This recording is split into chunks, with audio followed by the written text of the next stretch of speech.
Everyone. The Emancipation Proclamation issued by President Lincoln on September 22, 1862, is undoubtedly well known. With this declaration, slaves who had been exploited as labor for over a century were to be liberated from their harsh and cruel conditions. This event brought about significant changes in American society at the time, and became a major turning point in history. Surely, the slaves who heard about their impending freedom must have been overjoyed and filled with excitement about the free lives that lay ahead. However, the reality was not so simple. The actions taken by slaves and their masters upon learning of the Emancipation Proclamation were incredibly varied. What exactly happened in America immediately following the proclamation? Behind this monumental historical shift, there were inescapable realities for the slaves, ones that were not purely hopeful. Now, let me take you back to America during that time. This is a story set on a plantation, shortly after the Emancipation Proclamation of September 22, 1862.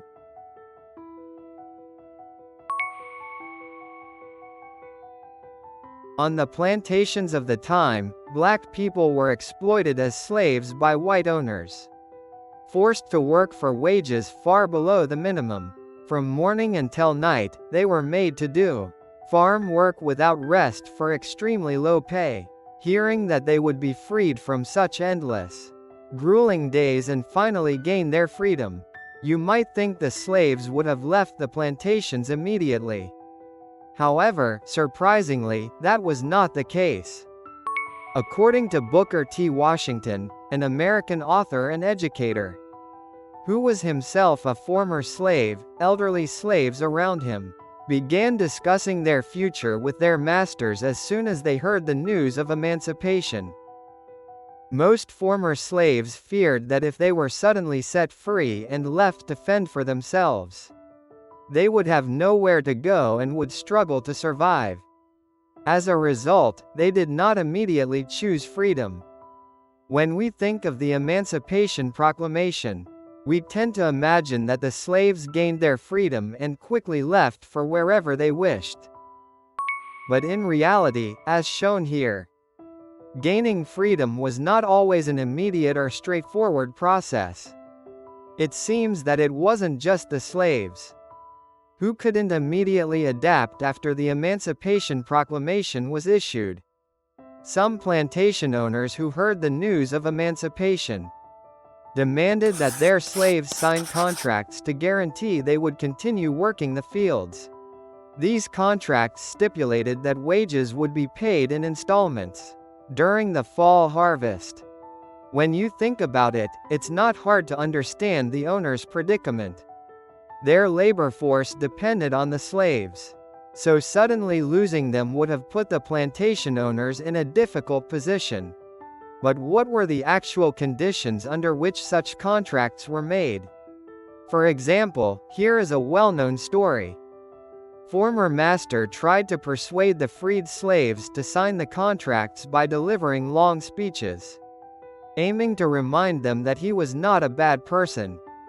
He reportedly said, "Listen to me, everyone. We were never bad people. I never hired overseers or used bloodhounds, did I? And I never separated mothers and children or husbands and wives."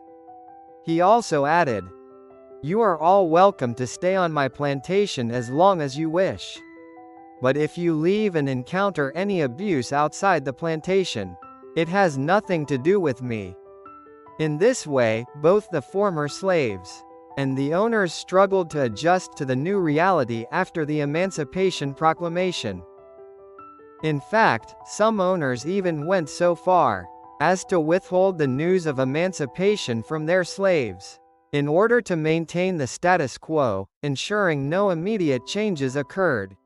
It seems there were many such unscrupulous masters, but these efforts were rarely sustainable. After all, the Emancipation Proclamation was essentially a directive from the government, and failing to comply resulted in penalties.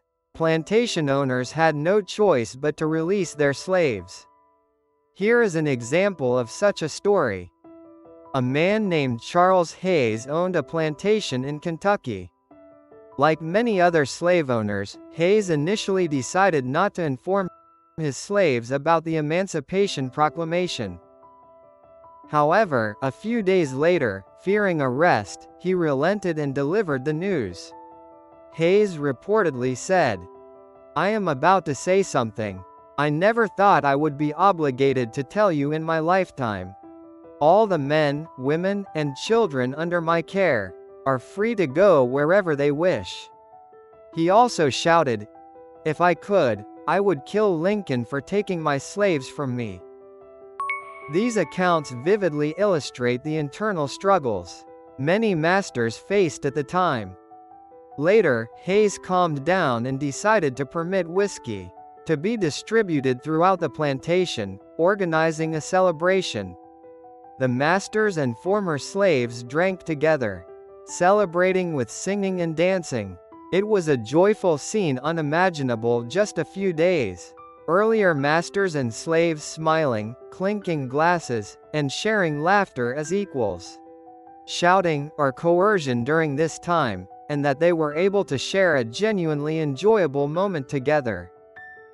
The Diary of James T. Ayers, who was responsible for recruitment for the Union Army during the Civil War, also documents the efforts of plantation owners to conceal the Emancipation Proclamation.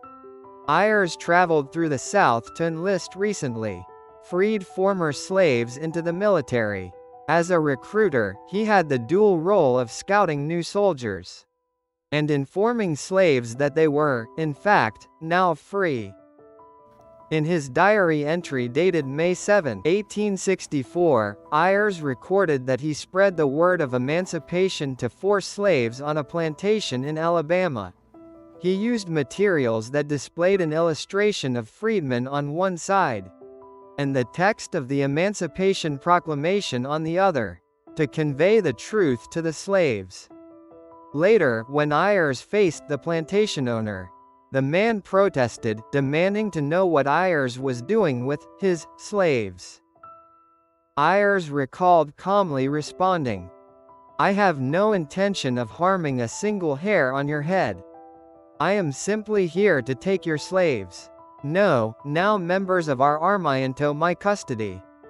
By the time of his death in September 1865, Ayers is believed to have recruited hundreds of black soldiers for the Union cause and shared the words of emancipation with thousands of people. So far, we have seen the various struggles and conflicts surrounding the Emancipation Proclamation. Many plantation owners were reluctant to free their slaves, with some even attempting to hide the news of emancipation. However, there were also owners who maintained friendly relationships with their slaves. Even after the master-slave relationship ended, many transitioned to living as employers and employees. The master reportedly informed his slaves of their freedom by reading a newspaper to them. Ward walked up to the slaves' quarters and said, "You are as free as the birds that fly in the sky." He then held up the newspaper and read aloud, announcing that the Confederate Army had surrendered to the Union and that the Civil War was over. He offered to pay the former slaves' wages for harvesting crops if they chose to stay, and all but one of them accepted his offer. Freed from the master-slave dynamic, they were able to interact on a more equal footing. In this way, there were indeed owners who valued their slaves and built good relationships with them. Some masters even conveyed difficult truths to their slaves, out of genuine concern for their well-being. Thomas Almond Ashby, who would later become a medical educator and politician, was born as the son of a plantation owner in Virginia. When he was 17 years old, he witnessed his father informing a family of slaves about their freedom. In his 1914 memoir, Ashby recalls how his father told the slaves that he could no longer govern them as their master and that, going forward, they would be compensated for their services based on wages established by the community. His father also reportedly said, "If you wish to continue working here, you may do so for as long as you like. However, if you wish to seek a new home, I will not prevent you from leaving." Furthermore, his father warned them about the changes that freedom would bring, and encouraged them to practice thrift and develop social skills. He also emphasized that diligent work would help them gain a sense of self-respect. In this way, the responses of plantation owners were also varied. So far, we have explored various events surrounding the Emancipation Proclamation. The abolition of slavery, which had existed for over a century, marked a turning point, paving the way for the formation of the American society we know today. Of course, as a significant event in American history, there is a holiday associated with the Emancipation Proclamation, June 19th. There is a clear reason why this date was chosen. Although the Emancipation Proclamation was issued in 1862, it took a considerable amount of time for the news to fully spread throughout society. On June 19, 1865, more than 2 years later, Union General Gordon Granger announced the abolition of slavery in Texas, where emancipation had been particularly delayed. Granger's proclamation guaranteed absolute equality of personal and property rights between former masters and slaves, declaring that their relationship would transform into that of employers and hired laborers. This declaration accelerated the enforcement of emancipation in areas where it had been delayed, and eventually, June 19th became a holiday commemorating the end of slavery. This day is also known as Juneteenth.